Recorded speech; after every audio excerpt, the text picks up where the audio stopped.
everyone, my name is Melissa Strange and welcome to another episode For the Love of Drag. Today we are going to be talking about Rupaul'S Drag Race Season 9, Episode number 9, also known as Your Pilot's on Fire. So kiss the flame. And this episode started off with some wigs being snatched, and quite literally, I mean, Shea Coulee literally rips off Trinity Taylor's wig, and I'm like, Queen, you just did that. And as usual, Nina Bonina is hearing voices again, and I'm not quite sure if we should be concerned about these voices because they are definitely just coming from inside. Either that or maybe Nina has set up a spy cam inside of the confessional filming area, and so she's actually hearing the real tea that these queens are spilling about her in the confessionals because she constantly has been thinking people are talking about her. She's still on it every moment of every day, whether she does good or bad, people are talking about her. And I mean, it's true. It's actually because we like you, Nina.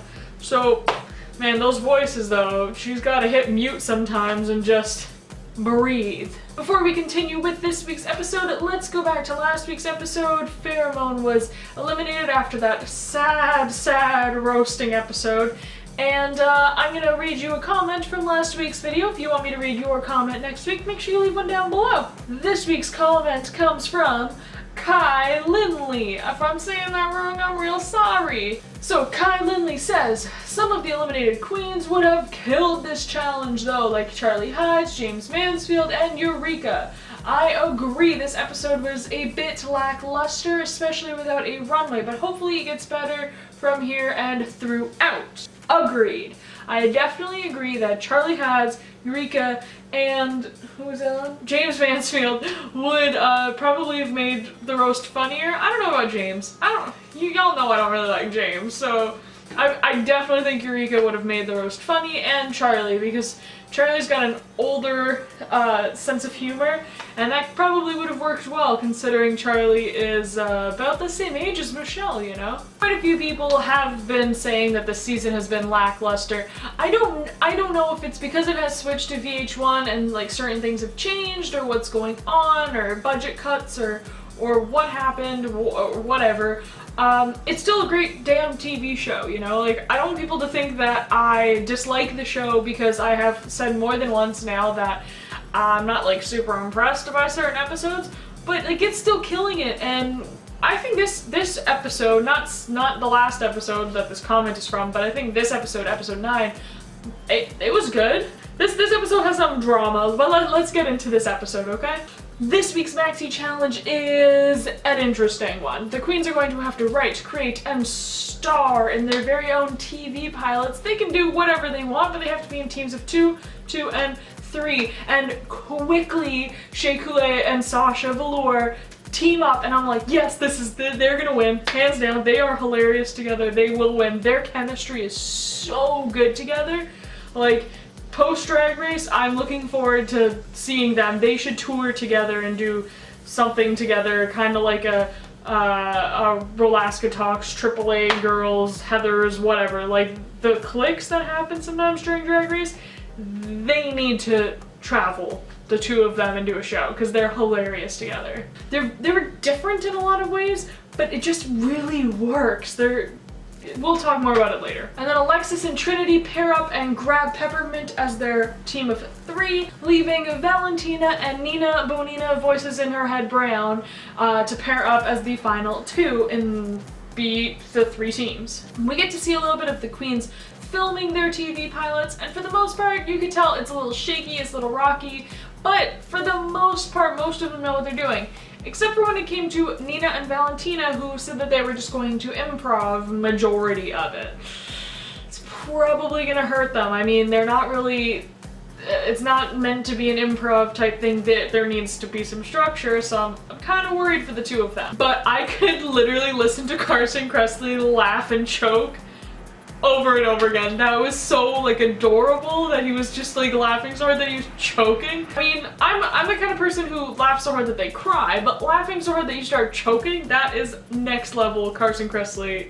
That was just great. And this elimination day, the runway is Klub Kidz Couture, Klub Kidz Creations. I love love, love Klub Kid everything. One of my absolute favorite things to do is go online and look up Klub Kidz from the 90s, different looks. James St. James is like one of my heroes. Anytime I see an old school flyer from the Klub Kid days, I literally, like, everything inside me goes like, ah, and freaks out.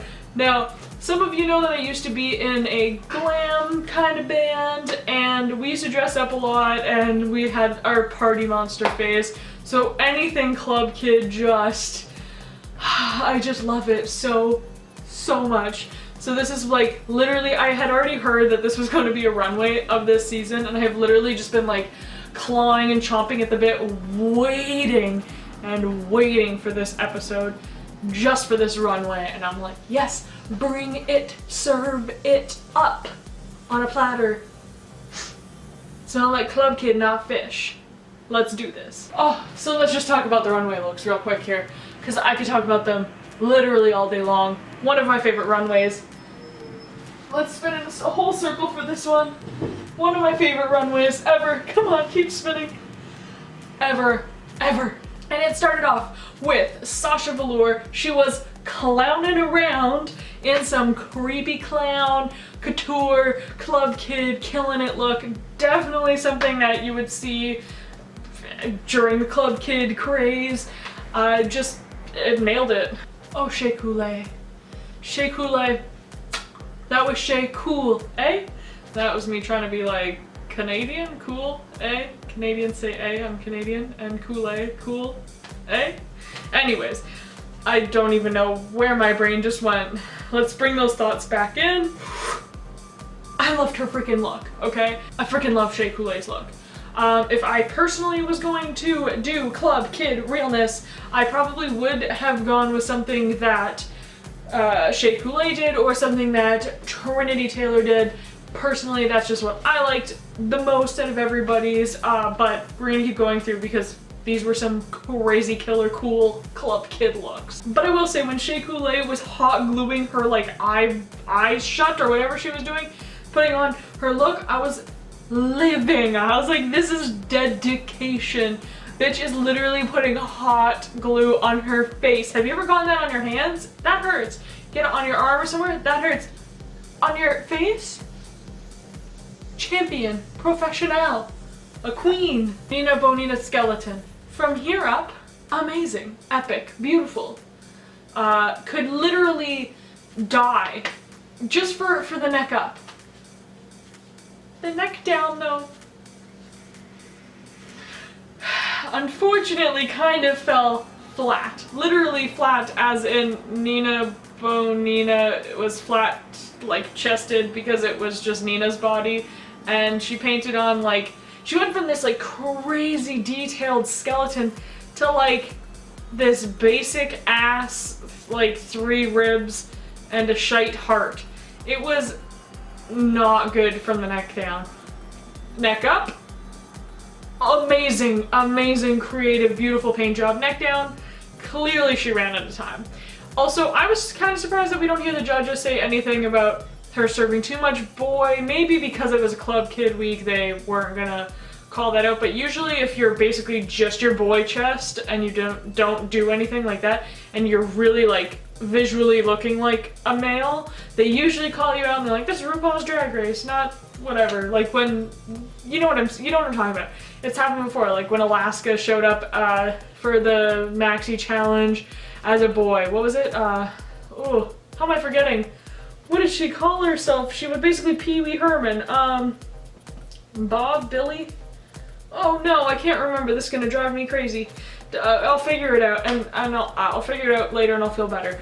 But anyways, they called Alaska out on that in season 5 and was like, you can't. This is drag. You can't. You know, whatever. And there's been other queens like who was that one I really didn't like? Serena Chacha. Like Serena Chacha's body when she did that thing. I don't even remember what challenge it was. Episode 1, episode 2, whatever it was. I think it was episode 1 of her season. That was awful, and she just had her boy body. Clearly her actual body was there, and they called her out on it. So I was a little surprised that the judge didn't call Nina out on the fact that she was serving a lot of boy body, but the skeleton face was amazing. I honestly didn't like Valentina's look. The only part I kind of liked was where her mouth was covered. Other than that, I don't know, I didn't love it. It was just, compared to everybody else's, it kind of wasn't Klub Kidz enough. And then I was also like, Valentina, where's your smile? Your smile is beautiful. We love your smile. You're smiling. And then you cover your smile. Girl, everyone's just talking about your smile the whole season and you cover your smile? I'm like, alright, whatever. Trinity Taylor's. That was beautiful. I loved every inch of it. No complaints at all. Loved it. So cool. Great. Loved it. Loved it. Loved it. Loved it. It, like, my brain just was like, oh. It was like I was doing drugs just looking at her outfit, and no, I'm totally stone cold sober. And that look just gave me life. Gave me a buzz just looking at her. I loved it. Ooh, and Peppermint. Oh, Peppermint serving up a minty fresh look. Not so fresh. I've definitely seen that online in the past, but freaking killed it. That is Klub Kidz Couture. She freaking knocked it out of the park for sure. Killed it. There's not a lot you could say. It was epic. Alexis Michelle's geometric thing wasn't my favorite, but I liked it, but at the same time didn't like it because it wasn't my favorite.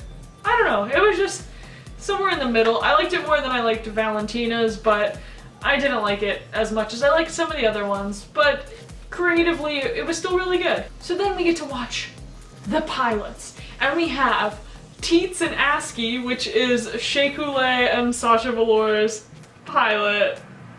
And that was gold. It was so funny. I laughed the entire time. It was perfect, spot on. The jokes were great, they looked great, it was clearly thought out, and it really worked. I also really wanted that cat sweater. Oh, and my favorite joke from their pilot was definitely the cliffhanger joke. It was like, this show will leave you with whatever cliffhanger endings, blah blah, and then the cliffhanger foot. Oh, I love making fun of queens and their cliffhanger feet. Oh, it's probably one of my favorite things to, anytime I go to a drag show, I'm just like, look at their feet, look at the cliffhangers. I love it. So good. I honestly don't know why it makes me laugh so much. It's like watching celebrities fall down. Like the two things, toes hanging off the edge of a shoe and celebrities falling down will literally send me into a fit of laughter every single time. But anyways, Shea and Sasha had amazing energy like I was saying before. It was super creative. It was they had just great chemistry, great energy, it was creative. I'd love it if it was a real show, you know. It might be really weird as a real show, but as a RuPaul's Drag Race TV pilot, it killed it. Then we had Valentina and Nina's group, Nina and Tina, or Tina and Nina. It definitely had potential as a TV pilot. There was potential there. But it didn't work because it wasn't structured enough. Neither of them have like a background in improv. It's really hard to just improv things, you know? So that being said, you know, it was okay. The only part that really like got me to like chuckle out loud was when they did the put your legs behind your head or your feet behind your head instead of your hands above your head, whatever it was. That was really funny. But other than that, like even the food on the face thing, like that I felt was kind of lost in translation. It was a lot funnier while they were filming it, and it was a train wreck, yeah. And then lastly we had Trinity, Alexis Michelle, and Peppermint's group, which was Mary Mother of Gay, and I didn't like it. It was kind of basic. I thought their idea sounded funnier when they were creating it, but then as like a whole, it kind of just felt really like they were trying to force certain jokes that just didn't work again. So it just was like, it was okay. It had moments of it being better than others, but out of the three, I don't know, maybe actually Nina and Tina were lower than the Nun one. I don't know. It was like, it wasn't the greatest thing I've ever seen. It had more structure than Nina and Valentina's, but it still just like wasn't definitely wasn't up to par with Sasha and Shay's, and after watching all three, you kind of instantly knew that Sasha and Shay were going to be in the top two for sure. And in another co-win, Sasha and Shay are the winners of this week's episode competition, whatever, which means the two of them are going to be in Untucked together, which is going to be funny. And all the other queens are up for elimination, or I think it's more like up for critique, but Rue said they're up for elimination. I think it's just that they're up for critique. Isn't it only the last two that are up for elimination? I don't know. The wording kind of bothered me. It doesn't matter. Whatever. So the other five are therefore in the bottom, but I think Trinity did really well, so Trinity's going to be safe. And then same with Peppermint. I'm thinking Peppermint did really well, she's gonna be safe. Alexis's was kind of like whatever, and then Nina and Valentina's were just not up to par with the other ones. So it's kind of obvious in what direction that this was going to be going. But what wasn't obvious was Alexis, Michelle, just all of a sudden basically coming at her partners in this, and was basically like, you know, trying to say that she didn't do as good in the TV pilot because she produced the whole pilot in a way, and that nobody was like really, I don't know, like Peppermint wouldn't let her do the voiceover thing. It was just kind of weird. And then Trinity and Peppermint were both on the same page being like, no, that's not how this happened. All three of us wrote it very equally and decided on parts very equally and whatever. And Alexis was just being kind of bitter, maybe because she was in the bottom, she's feeling kind of defeated or something. It was weird to see her kind of do that on the main stage. So I was thinking maybe Alexis is gonna end up in the bottom just for kind of, you know, not really taking responsibility for maybe not bringing it energy-wise. But instead she kind of just tried to defer some of the blame to her fellow queens, which wasn't that good of an idea. But in the bottom is Valentina and Nina. Alexis is safe, her prayers were answered, and Valentina versus Nina. That is literally two of the biggest online fandoms rocking against each other for this lip sync. And I'm like ready to be had, gagged, snatched, everything. I'm ready for it. Look, I can't even sit still. I was so ready for this lip sync until it started. Because even before it started, my mind went, oh, Valentina in Untucked will take off the thing she's gonna know she's gonna have to sing. She will have to take off her face mask. I wonder if she's gonna put on lipstick or what she's gonna change. They're actually, I'm pretty sure, allowed to change everything or anything that they want if they're gonna be up for elimination, because you've seen queens before change their outfits before they go up to lip sync for their life. So she definitely had the option. She didn't have to have that on. So when she starts doing the lip sync with her freaking mouth covered, I'm like, you're going home. Literally, within the first 10 seconds, not even 10 seconds, 5 seconds, if you didn't just snatch that thing off your face, girl, you're going home. It's a lip sync. What the hell was Valentina doing? And then Michelle's like, what is she doing? That kid, I don't remember his name, Noah something? Oh, I should have written it down. Sorry, Noah. He was even like, is she gonna take that off? And then Rue's like, you know what, stop. And when Rue stopped the lip sync, I always think that that stuff has never happened before, and it's like, oh my god, this is the first time that's happened, even though I've watched every single episode of Rupaul'S Drag Race like 10 times. Rue stopped the lip sync. Sorry, I have to hold my cat for a minute, she's kind of freaking out here. When Rue stopped the lip sync and told Valentina to take it off, I thought she was gonna tell Valentina, when she stopped the lip sync, I honestly thought she was about to say, Rue was about to say like, you know what, Valentina, just sashay away. You just a lip sync and you're covering your mouth. Are you insane? And so, instead of just telling her to go home, Rue asks her to take it off. Valentina then says she doesn't want to take it off. Then Rue's like, but it's a lip sync. What part of lip sync don't you? And so Valentina takes off her mouth cover thing from her Klub Kid costume, and Rue says, all right, let's start this again, and everyone's gagged at what's going on. And then the truth is revealed with Valentina's smile. Your smile is beautiful. You look like Linda Evangelista. You're a model, but you don't know the lyrics to the lip sync song. Do, do, do. She either forgot them in the heat of the moment or just didn't know the song well enough. And so Valentina didn't know the words, which obviously explains why she wanted to keep the cover on her mouth during the lip sync the first time before Ru restarted it, which I don't think has ever happened before that Ru has stopped and restarted it, but who knows? I'm sure it's happening again. Let me know in the comments down below if I'm forgetting a time that it happened. But I really don't remember this ever happening before. I was not gagged to see Valentina go home. I mean, I have been so on the fence with Valentina this whole season. Literally from episode to episode, I've been like climbing the fence and then climbing back down and then climbing the fence and then climbing back down, but I never quite got over the fence.